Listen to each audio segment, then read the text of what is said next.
Y en cosas que sabemos, tenemos uno de los personajes que a mí mejor me caen del mundo. Me cae tan bien que a veces me cae gordo, que es Richard Feynman, Premio Nobel de Física. Está representado, aparece en la película de Oppenheimer, por supuesto. Y Feynman fue un premio Nobel y un físico especial, irreverente, como lo dice el título, alguien que nunca se ajustó a las reglas. Por ejemplo, ¿cuántos físicos conocen ustedes que digan pues, que yo quiero aprender a tocar algo para ir a bailar en una escuela de samba a Carnaval de Río de Janeiro? Porque él lo hizo y aprendió a tocar y se vistió con la escuela de samba y anduvo desfilando en el legendario Carnaval de Río de Janeiro, y era muy famoso porque tocaba, y ahí los tienen los bongos. Lo que pasa es que no se tocan bongos, no se puede andar con bongos que van entre las piernas en el Carnaval de Río, y entonces pues utilizó una cosita que es como una sartén a la que le pegas, pero era percusionista básicamente. Y era alguien que hacía cosas rarísimas y todas las hacía bien, y un hombre defensor del pensamiento crítico y defensor de una cosa de la que quiero hablar hoy, que es el Dios de los huecos. Así que, pues en Cosas que Sabemos tendremos una brevísima biografía del señor Richard Feynman. La presencia en la cultura popular de Richard Feynman, el más iconoclasta de los físicos teóricos, parece crecer al paso de los años, y no solamente por su Premio Nobel de Física.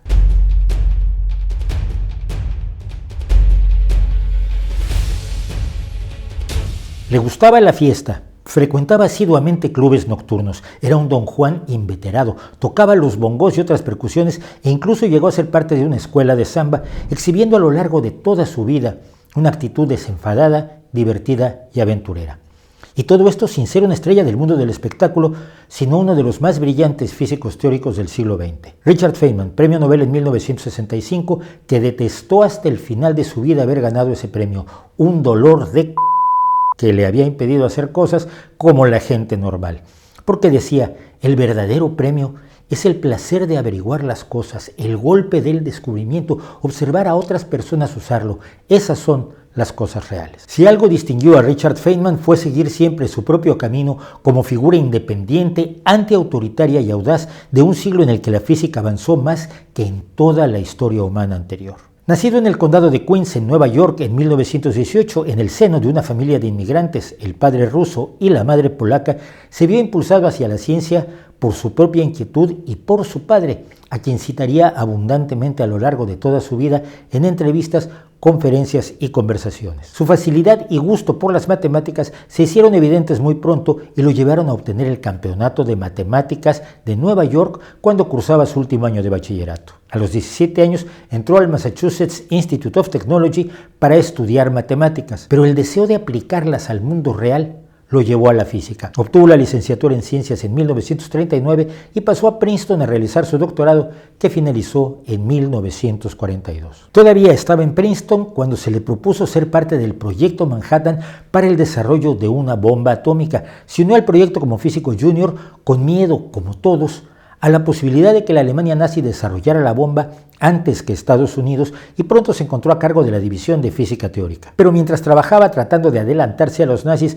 la personalidad de Feynman se expresó de otra forma en los laboratorios secretos de los Álamos. Decidió, por ejemplo, estudiar libros sobre cómo abrir cajas fuertes y se dedicó a conocer el funcionamiento de los cerrojos de combinación que se usaban en el proyecto. Una vez dominada la habilidad, se dedicó a abrir muebles, incluidos los escritorios de sus colegas, que tenían los documentos más secretos, y dejándoles notas bromistas que no causaron muchas sonrisas en el ejército, que llegó a temer que todo fuera obra de un espía. Terminada la Segunda Guerra Mundial, Feynman pasó a ser profesor de física teórica en la Universidad de Cornell hasta 1950, cuando pasó a ocupar el mismo puesto en el California Institute of Technology, universidad en la que permanecería durante el resto de su carrera profesional, dando clases y desarrollando sus brillantes ideas sobre la mecánica cuántica. Llegó así 1965 y el premio Nobel que se le concedió por su trabajo fundamental en la electrodinámica cuántica, que tiene profundas consecuencias para la física de las partículas elementales. El Nobel sería solo uno de los muchos galardones que recibió por su trabajo, pero el físico brillante capaz de desarrollos matemáticos que admiraban a sus geniales contemporáneos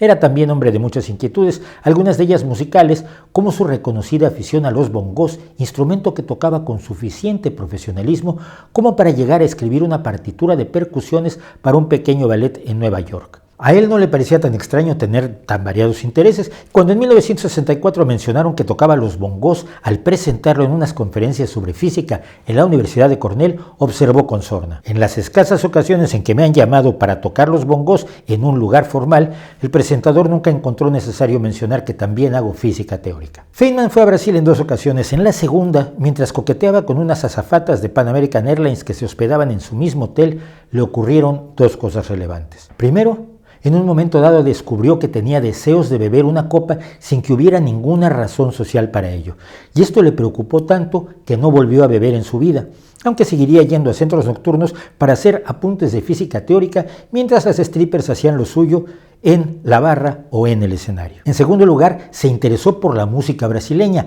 tanto que aprendió a tocar un pequeño instrumento llamado frigideira, una pequeña sartén que se golpea con una varilla metálica, y terminó participando con el correspondiente traje visualmente impactante en el Carnaval de Río de Janeiro con una escola de samba. Y en medio de todo esto, Feynman llegó a la conciencia pública debido a su pasión por explicar la ciencia, por ser profesor no solo de física teórica, sino del valor que tiene la ciencia en nuestra sociedad, de la importancia del pensamiento riguroso y ordenado, del peligro de las creencias irracionales, incluso referidas a la ciencia, pues, como solía decir, la ciencia como tal no demuestra nada. Lo que demuestra las cosas es el experimento, el trabajo, los datos. En una entrevista de 1981 decía: puedo vivir con la duda y la incertidumbre y el no saber. Creo que es mucho más interesante vivir sin saber que tener respuestas que puedan estar equivocadas. Esta actitud intentó enseñarla no solo a sus alumnos, sino a toda una sociedad necesitada de comprender la postura del científico.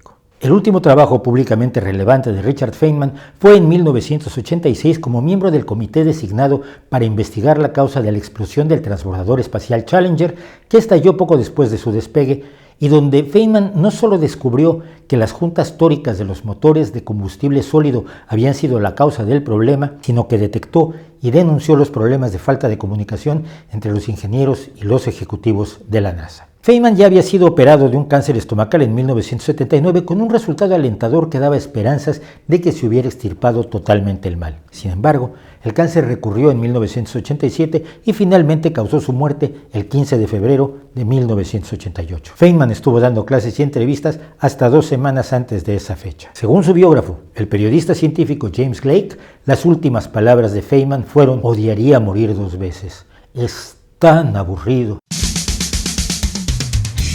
2 libros reúnen las conversaciones informales y divertidas que Richard Feynman tuvo con Ralph Layton, un baterista aficionado y productor de cine que fue gran amigo del físico. ¿Está usted de broma, señor Feynman? ¿Y qué te importa lo que piensen los demás?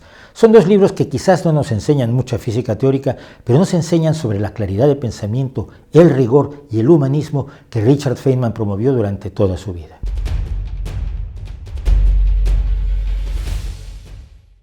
Pues esa es la historia de Feynman. Como verán, es un sujeto además que a mí me entusiasma y me apasiona porque era único y singular, y se salía del camino, porque caminos son muchos, ¿no? Hay que saber ser, también hay que saber ser rebelde, porque rebelarse nada más porque sí tampoco tiene mucho sentido, ¿no? Finalmente es postureo. No, Feynman es de los que sí me entusiasman como persona, aparte de su valor, por supuesto, como físico, y nunca lo escuché tocar los bongos.